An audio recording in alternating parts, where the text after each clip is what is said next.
Está começando o Mereu Talks, o seu podcast exclusivo sobre gestão de pessoas. Esta é uma produção da Mereu, a plataforma ideal para impulsionar a performance e engajamento dos colaboradores.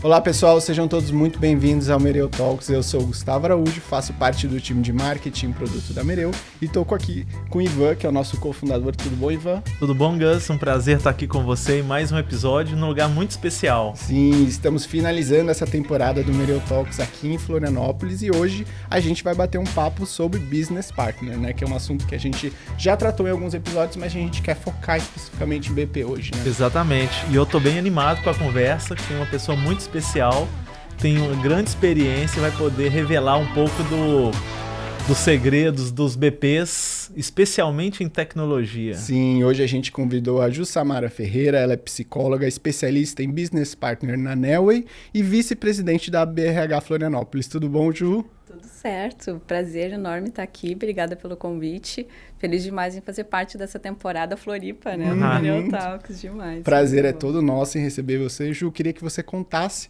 para os nossos ouvintes aqui um pouco sobre a sua carreira, um pouco sobre você, para o pessoal te conhecer, para a gente começar esse papo. Bom, eu sou psicóloga, como vocês já anteciparam. A minha carreira começa antes em tecnologia do que no RH. Então, eu entrei, ainda estava em formação, entrei numa empresa de tecnologia para atender no suporte dessa empresa. Então, todos os perrengues técnicos, estava eu lá. Não tinha conhecimento técnico, mas conseguia desenrolar ali na comunicação com esses usuários. E depois eu passei por outras áreas dentro dessa empresa, até chegar no RH. E eu acho que isso foi um início de paixão por este mundo de tecnologia. Me encontrei e não pretendo sair dele, né? Eu não vou antecipar o futuro, mas eu acho que é aqui onde está o meu coração. Então, eu tive a oportunidade de vivenciar essa realidade de uma empresa de tecnologia sem o distanciamento do RH, né? Estando lá dentro, vivenciando as rotinas e o dia a dia dessa organização. Então, depois eu fui para o RH. Rapidamente eu assumi como liderança desse time, não tinha experiência, não tinha vivência, cometi erro pra caramba, mas isso tudo formou a profissional que eu sou hoje, né? Então, depois dessa organização, fui para outras organizações, atuando como head de RH, mas eu sentia a falta de ter trocas, né, em time, assim, ter uma experiência mais consistente num time de RH. E aí surgiu a oportunidade na Nelway, o convite era para um papel de business partner de tecnologia, mas o negócio estava tão em transformação que nunca foi só isso que eu fiz, então fui acumulando papéis, mas principalmente a atuação dentro da estrutura de tecnologia. E aí a Nelway é uma empresa manezinha. Manezinha aqui, explicando para os nossos ouvintes, é um termo carinhoso de quem é nativo da ilha, né? Legal. Então a Nelway é uma empresa de Floripa e foi comprada pela B3 em 2011. Então eu estava até comentando aqui com o Ivan a dificuldade. Eu sou Nelway, sempre fui Nelway, mas agora o meu contrato é B3, então eu sou B3 atuando no contexto Nelway. Além disso, estou, né, como vice-presidente da BRH Florianópolis, então produzindo aí, né, muita entrega de valor aí para os nossos associados. E também atuando como mentora de executivos, tanto de RH como executivos de tecnologia. Então, tenho uma vivência de tecnologia que entendo que gera valor para esses executivos. Então, são trocas bem positivas. Sou mãe de uma adolescente de 13 anos, então eu falo isso porque mereço empatia. As pessoas precisam saber pelo que eu estou passando, que não é fácil. E também gosto de falar que sou apaixonada por leituras, eu leio muito, leio de tudo. Gosto de dizer, já estou no livro 44 deste ano, então eu gosto bastante de leituras. E contando, né? Vamos terminar o ano batendo a meta do ano passado. Que bom, que legal, Ju. Obrigado por ter topado a conversa aqui com a gente. Eu queria introduzir o nosso tema aqui de Business Partner, dizendo que o papel ele é nem sempre compreendido, né, na sua totalidade ali do Business Partner. Eu queria saber de você, para você, qual que é a essência do papel do BP ali e como ele se diferencia de uma função mais operacional no RH. Boa, Gus. Eu acho que antes de responder em relação à essência, eu vou dar um passinho para trás para a gente falar da estrutura de RH no passado, assim, né? Nós tínhamos uma estrutura onde o RH estava numa caixinha com todos os seus subsistemas, e aí dentro dos seus subsistemas você vai ler remuneração, treinamento e desenvolvimento, recrutamento e seleção, People Analytics. Então, todas as estruturas sendo pensadas para uma persona colaboradora, né? Então, a gente estava mais distanciado, pensando as intervenções a partir do lugar onde estávamos olhando. A proposta do Business Partner era que ele esteja dentro das estruturas do negócio. Então, eu estou lá dentro dessa estrutura de tecnologia, discutindo o negócio na perspectiva dessa liderança que eu atendo, mas também conectada com os profissionais, entendendo quem são esses profissionais, que tipo de profissional está ali, que tipo de carreira existem, que perfis, né, que subpersonas existem dentro dessas personas, que é uma persona de tecnologia. Então, quando eu vou propor intervenções e eu trago essa notícia para o time que continua aqui sendo especialista e criando produtos para entrega de valor para o negócio, eu já trago essa construção do que vai ser mais assertivo para a entrega de valor e o que não vai colar eventualmente. Então, o tempo, né? Estamos no meio de uma sprint, fazer alguma intervenção agora não vai fazer sentido. Então, essas notícias fazem com que a nossa personalização, né, dos produtos de pessoas esteja muito conectado com o que o negócio está demandando e está pedindo, né? Então, eu diria que a essência, né, agora respondendo a sua pergunta, a essência é ser essa pessoa que está conectando o negócio e as estratégias de pessoas, né? Perfeito. Então, quando você dá essa definição, né, que o BP conecta o negócio com a área, é muito o conceito do estratégico, né, do RH estratégico, daquele que não está olhando o processo só pelo processo, mas sim como o processo conecta com os resultados e a estratégia da empresa. Mas a gente conversa com vários líderes e a ideia deles é muito o apoio processual, né? E não essa visão estratégica. Por que você acha que isso acontece, né? Esse conceito talvez não está tão claro para alguns líderes. Eu acho que são algumas variáveis, né? Eu acredito que tenha um pouco do histórico de passado, então desse RH mais distanciado que não está falando a língua do negócio. Tem algumas lideranças, como tu bem falou, que são mais resistentes, então a gente vai encontrar líderes que tem um estilo ainda, né? 2025 ainda tem um estilo mais de gerentão do que liderança. Então, vamos encontrar esse tipo de profissional também.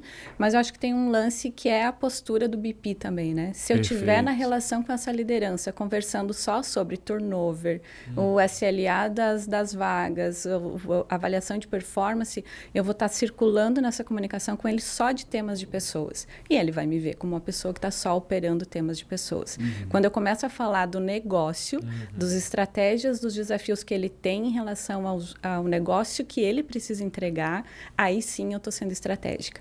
Aí ele me vê como alguém parte da construção da entrega de valor e não só para falar dos temas de pessoas, né? Sim. Ou seja, vai muito do posicionamento da pessoa e como que ela agrega valor, né? No momento que ela começa a agregar valor, ela começa a ser vista de uma forma diferente também. E tá construindo essa relação, né? Tu tem que mostrar que você tem essa capacidade de ter essa conversa, senão a gente vai ficar na margem mesmo e aí não vai ser chamada para conversa. Importantes, conversas importantes.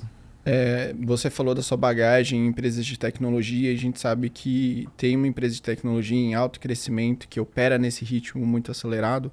Existe um desafio ali do RH precisando ser ágil também, né? E acompanhando essas evoluções do negócio. Como é que você vê o papel de BP se posicionando para garantir que a estratégia de pessoas consiga evoluir nesse mesmo ritmo ágil que talvez essas empresas de alto crescimento estão acompanhando? Difícil, é bem difícil. Eu acho que a gente está no segmento de tecnologia, diferente de outras indústrias, com crescimentos muito acelerados de fato, né? Então, exige movimentações culturais importantes para acompanhar essas estratégias do negócio. Eu acho que o BP precisa ter essa agilidade, ele precisa ser capaz, como eu falei, a gente está dentro da estrutura, tu está conversando e percebendo os eventos que estão acontecendo, né? Então, essa agilidade precisa existir, mas a gente não pode perder a profundidade da conexão humana, né? Então, como é que a gente vai produzir as nossas intervenções com profundidade, com qualidade, alinhada a essa estratégia que precisa ser ágil, né, e acelerada. E existe um risco aí, ou existe uma forma de manter um equilíbrio entre a essência da cultura e esse cuidado com as pessoas no cenário de mudanças constantes que você vê aí? Esse desafio, ele passa pelos BPs também? Muito, né? Muito. Eu vou te falar que eu não vejo as duas coisas dissociadas, né? Uhum. Não dá para você olhar só para performance e derrubar pessoas pelo caminho, e não dá para tu privilegiar a segurança dos indivíduos, o conforto, né, dos indivíduos em detrimento do negócio. Então, as coisas não vão funcionar. Essas coisas andam imbricadas, né? Então, naturalmente, uma vai puxar a outra, eventualmente, mas elas têm que acompanhar, elas têm que andar juntas, né? Sim. Então, o nosso desafio é gerar esse equilíbrio e fazer essas provocações.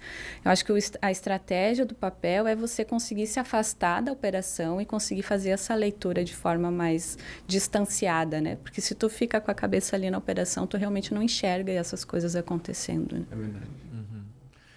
Hoje em dia, né, a gente costuma falar que quase que todas as empresas são empresas de tecnologia, né? E a gente está vendo que quando a gente olha para BP, um BP muito importante é o de tecnologia, né? Tem até um termo IT, Business Partner, né? E depois você vai explicar as terminologias, né? E a gente gostaria aqui de que você falasse um pouco do dia a dia desse BP, né, que conecta tecnologia, pessoas e negócio, né, porque o BP é uma posição estratégica, até porque tem muita gente que está nos acompanhando que talvez ou é do RH e quer ir para uma posição de BP, ou é BP de uma outra área e talvez está crescendo essa questão de tecnologia. Como que é o dia a dia, né, de um BP de tecnologia, os desafios e o que você gosta, assim, te motiva, né? Eu acho que falar dessa especialidade para mim, é legislar em causa própria, né? Vou defender o meu jogo aqui. Eu acho que tem um aspecto importante nesse processo todo, que precisa entender daquele cenário onde você está inserido, assim. Então, vou usar uma analogia. Vocês estão aqui majoritariamente vindo de Minas, né? Que foi o que você comentou. Então, se chega para conhecer Floripa, se você fica 2, 3 dias e você vai vivenciar a experiência a partir dos pontos turísticos, você vai ter uma experiência. Agora, se você tem a oportunidade de passar uma temporada em Floripa, você vai sair dos grandes centros, dos movimentos que os turistas fazem e vai viver essa realidade local. Quando você está inserido nessa realidade, você vai ter um contexto de notícia daquela cultura que você não teria se fosse só de passagem. Então, você conhece os códigos de comunicação, você conhece os símbolos, os significados que as pessoas atribuem àquela cultura, o histórico, por que as coisas são assim. Então, tem uma notícia sobre Floripa que você vai sair daqui com essa vivência a partir da tua experiência. E que é difícil de alguém te contar sobre isso. Né? Vou te explicar o que é ser BP de tecnologia. Sem você estar dentro desse ambiente de tecnologia, vai ser muito difícil viver isso. Então, quando a gente volta, né, você volta lá para Minas e vai fazer uma intervenção. Se tu vai fazer uma intervenção considerando o primeiro contexto, é um tipo de intervenção. Se você vai fazer, né, uma construção de uma estratégia a partir da tua vivência, tem coisas que não foram contadas, mas que você absorveu daquela cultura. Então, a tua intervenção vai ser diferenciada. Então, como eu falei no começo, né, quando eu estava me apresentando ainda, eu tive o privilégio de viver tecnologia de uma outra perspectiva. E que acho que foi de muito valor, porque tem os códigos de comunicação que eu entendo muito bem por ter vivido esse momento. Consigo absorver se uma outra pessoa, né, adentrar dentro dessa estrutura e viver essa rotina, vai conseguir absorver? Vai. Mas eu acho que eu tô privilegiada aí nessa comunicação. Porque aí tu tá vivendo essa relação com este segmento que é muito diferente do que você só ler sobre ele, né? Então, quando a gente entra, tu começa a perceber as nuances das diferenças de perfis de profissionais. Para que eu tenha uma intervenção adequada como BP de tecnologia, eu tenho que entender disso. Eu tenho que saber que um desenvolvedor que desenvolve um produto é diferente do perfil do desenvolvedor que desenvolve projeto. O produto, ele tem um pipeline de desenvolvimento, uma rotina de desenvolvimento que é muito diferente do dev que desenvolve projeto. O dev que desenvolve projeto tem que conhecer dos processos técnicos, mas ele está em relação com o cliente, a hora dele foi vendida, ele tem prazos, a cobrança é muito maior. Então, dentro de um mesmo time, eu tenho esses perfis diferentes. Eu preciso entender disso para que eu possa desenhar qualquer intervenção, né? Então, essa questão da especialização é você poder entender os códigos daquele ambiente para você poder comunicar corretamente com ele. Claro que diferente do ambiente de vendas, por exemplo, uma BP de vendas tem que viver um outro tipo de perfil, outro tipo de intervenção, é um outro tipo de rotina. Então, essas diferenças, né? Eu defendo muito a especialização por isso, porque te permite aprofundar a tua entrega e gerar valor a partir desse aprofundamento, né? Ótimo. Vou passar para o próximo bloco aqui, Ju, que a gente vai falar de BP como arquiteto de cultura e liderança. Então, a gente vai dar um duplo clique aqui em questão de cultura e liderança. Eu sei que a gente já pontuou ali no comecinho da nossa conversa, mas eu queria trazer de volta que a gente percebe que na maioria das organizações, a gente vê as lideranças como um desafio, sejam elas porque a gente quer desenvolvê-las ou então porque a gente quer trazer a cultura junto com a liderança, né? O BP nesse contexto é a figura central para o desenvolvimento desses líderes ou é muita responsabilidade aí? Não, ele é central. Eu digo que na relação que eu estou estabelecendo com os meus clientes, e eu atendo todos os níveis da hierarquia de liderança, né? Então, desde o executivo até coordenadores. Nessa estabelecimento de relação com esse cliente, eu gosto de estabelecer relações de confiança. No espaço que ele está comigo, ele tem que se sentir seguro para se despir das armaduras que ele está montado no dia a dia, porque esse conteúdo que ele traz na troca comigo é um conteúdo de muito valor. Para eu trabalhar no desenvolvimento dele, quando ele me permite perceber as vulnerabilidades, é onde eu posso gerar potencialidade do desenvolvimento dele, né? Sim. E aí a minha relação de desenvolvimento, ela passa por alguns aspectos. O primeiro deles é na relação deste líder com o seu líder. Então, se é um executivo, é a relação deste líder com o CEO. Então, como é que esse líder pode entender o funcionamento do CEO, lado luz e lado sombra, e poder extrair o melhor dessa relação, né?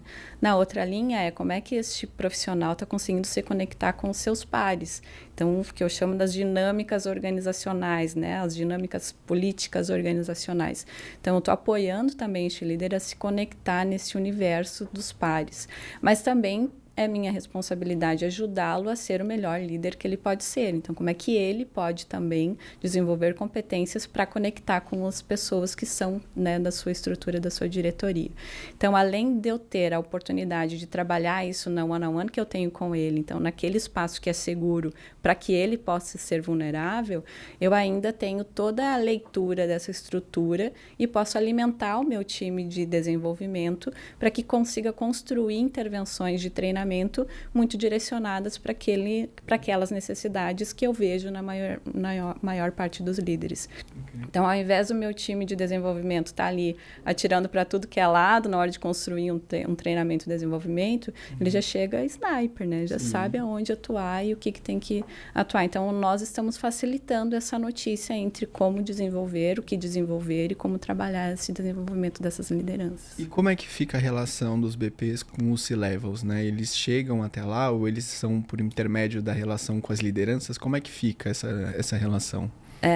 A gente, claro, cada organização vai definir o seu modelo. No nosso caso, a gente atende os executivos também, né? Então, eu estou com uma trilha de estruturas. Então, se eu estou atendendo tecnologia, eu estou atendendo desde o CTO até o coordenador lá na ponta. Legal. Então, eu tenho este relacionamento com os executivos também. Legal. Eu acho que isso facilita porque eles também precisam ter notícias, né, de como seus times estão se desenvolvendo, mas também focados no seu próprio desenvolvimento também. E aí é um outro nível de relação, né? Obviamente são outras demandas, né? Exato. É outro nível de relação. Sim. Mais estratégico, né? E mais divertido também. A gente está falando da relação, né, dos líderes com os BPs, e igual você falou, é uma relação de parceria. Né? Você comentou da questão do papel do próprio BP, como ele tem que se posicionar, fazendo a pergunta ao contrário, né, para o líder. Então, duas perguntas. Primeiro o que os líderes esperam dos BPs e o que você acha que os líderes precisam de fazer para que realmente essa parceria aconteça e que seja estratégica, né? Boa, Ivan. Eu acho que eles esperam milagres, né? Eles esperam que o BP opere milagre, exato. Mas eu acho que tem um aspecto importante nesse desenho, que é a construção das bordas dos papéis e responsabilidades, né? Porque o líder não pode ter na BP a terceirização da responsabilidade da liderança. Ele é o líder.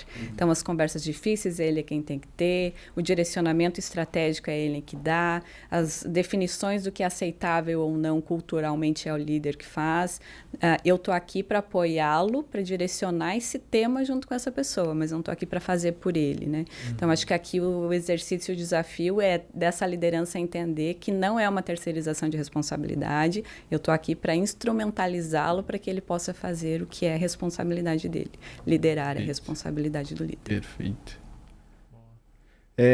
No papel de BP aqui, você acredita que a missão principal é proteger a cultura e as pessoas da pressão do negócio ou puxar o time e a liderança para a estratégia e para uma alta performance? A gente já falou isso, que é meio que um equilíbrio, né? Mas eu queria saber de você, onde que você vê ali, onde você encontra esse equilíbrio para não perder essa essência, né? Porque eu acho que muito do BP é isso, né? Onde que eu acelero, onde que eu freio, onde que dá para frear, onde que dá para acelerar, em qual momento também isso acontece dentro da organização, né?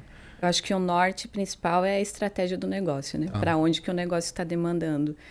E esse equilíbrio ele tem que acontecer. Então, não dá para usar só um lado, a gente já falou sobre isso, o equilíbrio as coisas andam imbricadas, né? E essa construção da conexão com o que você está precisando fazer, o que tu vai puxar mais, é o negócio que vai ditar. Às vezes, tu tem mais tempo, né? Para organizar as coisas, assentar as coisas, então fazer as coisas de um ritmo diferenciado. Tem momentos que o negócio está demandando, o resultado precisa acontecer. Então, a notícia também é deixar as pessoas cientes, né, adultos maduros, sabendo que também tem um momento que o negócio precisa acontecer, né?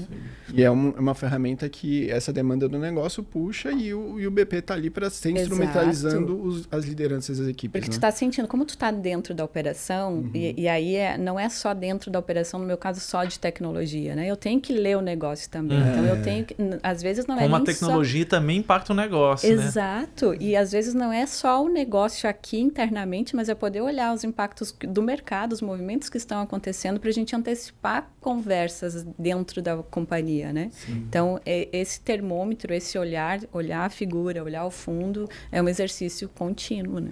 Tem que colocar a lupa, tirar a lupa, usar o binóculo, colocar a lupa, né? Exatamente. Você falou de ferramentas, né? Alguém me contou aqui que você tem uma especialização em Human Guide, é isso? Isso. Que é um assessment psicológico. Conta um pouco sobre essa ferramenta, essa sua especialização e como você usa essa, ou se você conhecer outras, para o seu trabalho mesmo de apoio aos líderes e, né, nessa visão estratégica ali que vai impactar a área e o negócio. Perfeito. Eu sou suspeita porque eu sou apaixonada por essa ferramenta. A gente usou com os líderes dentro da Nelway, mas eu uso em toda a mentoria que faço também, porque ela é uma ferramenta aprovada pelo Conselho Federal de Psicologia para leitura de personalidade, né? Identificação da estrutura de personalidade. Então, ela permite, então, tanto para autoconhecimento, então é permitir que a pessoa identifique os seus traços, mas a gente pode construir um PDI com base naquilo que é estrutural da personalidade, né? Então, não é trazer luz e sombra, né? Identificar as potencialidades desse profissional e construir esse desenvolvimento intencional. E na outra linha, a gente consegue construir times multidisciplinares, né? Então, se eu tenho um líder que é um cara super imaginativo, que ele está pensando em inovação, provavelmente ele não é um cara que está ali preenchendo planilha e né, separando os detalhes daquela construção, trazendo para a concretude da realidade que precisa ser implantado. Então, se ele precisa ter alguém no time que faça isso. Complete então, ele. Exatamente. Então, a estratégia é a gente poder usar essas estruturas, né, daquilo que é natural de cada um e montar um time que seja multidisciplinar. E na outra linha é facilitar a comunicação, né? Porque aí quando eu te faço perceber que eu tô olhando para o mundo com uma lente colorida que é diferente da tua, tu começa a perceber que o que eu tô na relação contigo, eu não tô fazendo corpo mole ou, nossa, tô de sacanagem contigo, não querendo fazer o que tu precisa. Não, é que o meu ritmo é diferente, né? O que eu faço, eu tô olhando para o mundo de forma diferente. Então, a gente usa essas ferramentas para isso, assim, né? Também para facilitar na gestão de conflitos que acontecem, eventualmente, dentro dos times. Vocês já chegaram a trocar, tipo, tem uma ideia de um time e aí pelo assessment falar, opa, não vai funcionar, e aí mover peças, ou essa pessoa para esse perfil de projeto não tá legal, Muito. ele tem que ir para o outro projeto. Aconteceu. Com certeza. Porque aí quando a gente identifica que está no seu perfil natural, né, tá ali, é da sua personalidade, vou dar um exemplo, alguém que tenha contatos como estrutura ali da sua personalidade. Essa pessoa precisa estar em relação às outras pessoas. Se ela tiver programando num quartinho escuro, não vai funcionar, ela vai estar em sofrimento. Então, essa pessoa a gente aloca num papel que exija, né, que propicia ela exercer essa habilidade de comunicação. Na outra ponta, se eu tenho alguém que está no comercial, mas que tem pouco contato, né, o contato dela é atípico, essa pessoa está em sofrimento, porque aquela conversa do cafezinho para ela é, ai meu Deus. Então, a gente consegue manejar, né, esses perfis para exercerem os seus papéis naquilo que é no seu natural, né? Que não precisa, não exigir esforço. Né? E se você não mexe, tá todo mundo perdendo, né? A pessoa está insatisfeita, ela não está produzindo, aí a área, a empresa não está... Exato. E aí aconteceu já da gente identificar uma pessoa no nosso time que tinha pouca atenção a detalhes, tinha um lado de imaginação muito aflorado, mas estava no papel de detalhes, assim, né? Na conta ali, na linha, né? Então, não funcionou, porque o tempo todo a gente estava relembrando os detalhes da construção das planilhas que a gente precisava e a pessoa estava com ânsia de trabalhar numa coisa que tirasse ela daquele lugar, né? Então, a gente reorganizou o time para compor, né, o time de forma que usasse o potencial dessa pessoa numa outra demanda. Eu acho isso muito legal, porque muitas vezes a gente fala aqui no Talk sobre a importância do autoconhecimento, e eu acho que isso é uma ferramenta que apoia muito, porque muitas vezes o próprio colaborador não vai saber que ele tem esses gaps ou essas qualidades, né? Exato. E quer ver uma coisa, tem um dos fatores é força, né? Então, é muito comum que essas pessoas que têm força típica, que elas são aguerridas, elas correm atrás de metas, elas fazem acontecer, elas têm uma comunicação mais agressiva. Então, elas estão recebendo feedbacks ao longo da vida. Nossa, como você é grosseiro, nossa...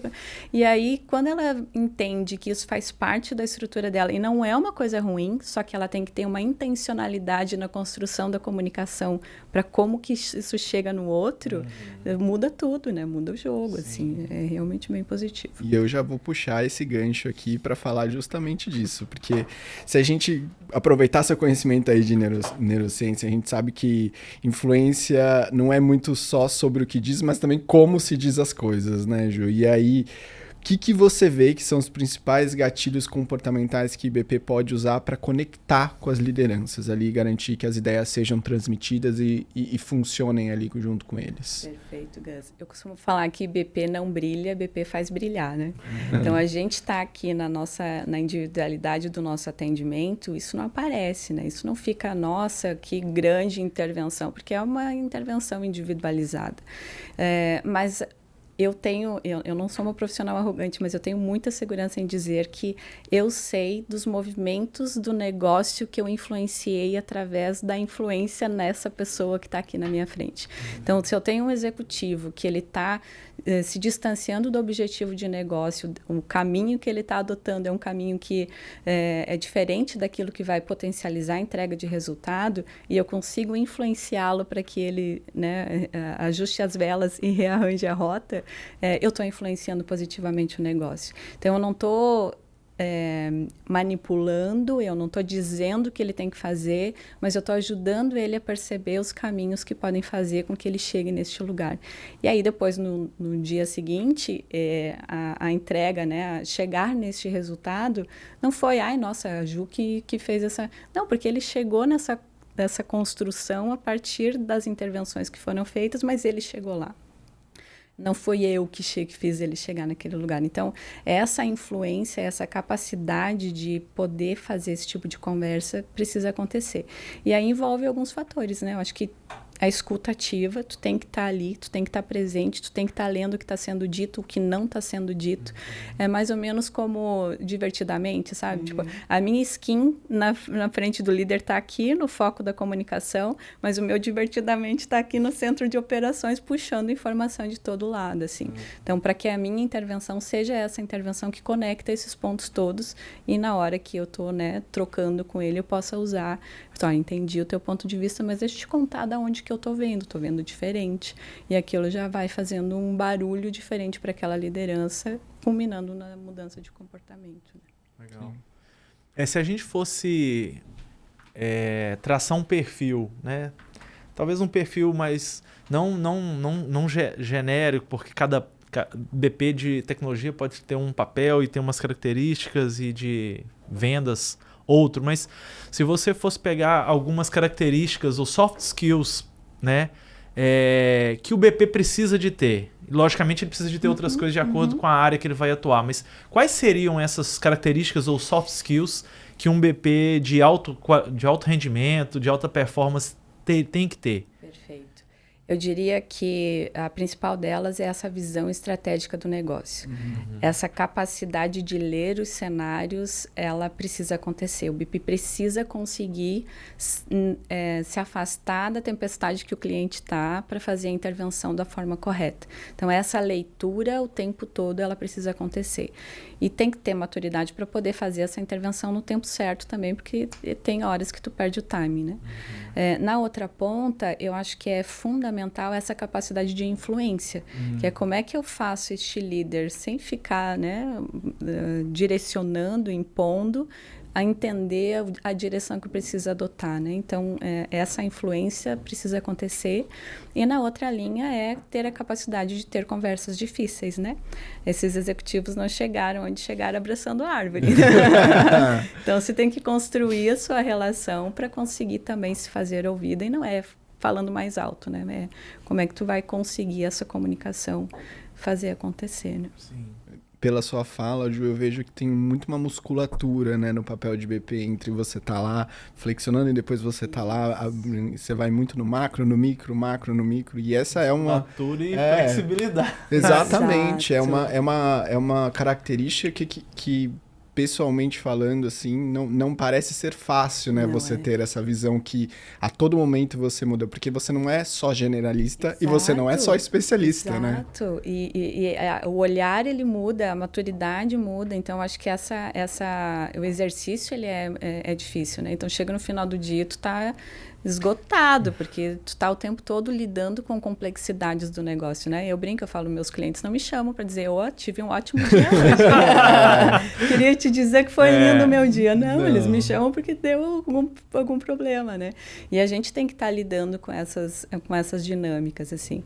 Mas é apaixonante também, né? Tu vicia nesse movimento, é bem Ô, Ju, e pra gente finalizar, eu queria que você tentasse projetar uma visão aqui, vamos fazer uma reflexão futurística, né? O que você imagina que o BP Relevante vai ser e trazer em 2030, por exemplo, né? Quais competências você acha que ele vai ter super desenvolvido e quais desafios você acha que ele vai enfrentar daqui a 5 anos? A gente já está vivendo tanta coisa que projetar. Mas eu acho que não tem como um BP fugir dessa capacidade analítica, né? A gente precisa se munir de dados, a gente precisa usar a inteligência artificial agora, todas as ferramentas que estão surgindo, para que o seu fazer, ele seja um fazer técnico e não seja só achismo, né? A gente tem que... A intervenção tem que ser técnica. Então, eu acho que toda essa capacidade analítica, usar os dados, não perder a capacidade de ter profundidade nas relações humanas, nas conexões humanas, porque, afinal, a nossa área está aqui para isso, né? Para construir, desenvolver as pessoas. E na outra ponta, a comunicação, né? Não adianta eu ter nada disso tudo e não conseguir comunicar ou não ser estratégica na hora de comunicar isso para as pessoas, para os líderes e para o negócio. Sim. E parece que são características que, se a gente olha para a sociedade hoje, a gente parece que está fazendo o contrário às vezes, né? Exatamente. Então é um desafio aí para frente para os BPs, né? Com certeza. Perfeito, Ju, queria agradecer sua participação aqui, acho que foi um papo super gostoso, muito enriquecedor ver essa visão de BP aqui pra gente, tanto para os nossos ouvintes, mas principalmente pra gente, né, o Ivan, a gente sempre gosta de trazer aí.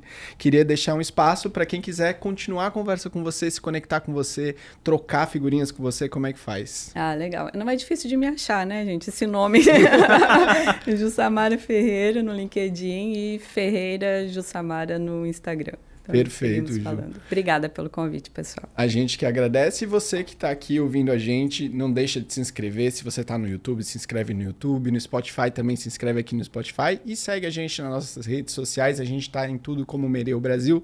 Aí você fica por dentro dessa e outras dicas sobre gente de gestão.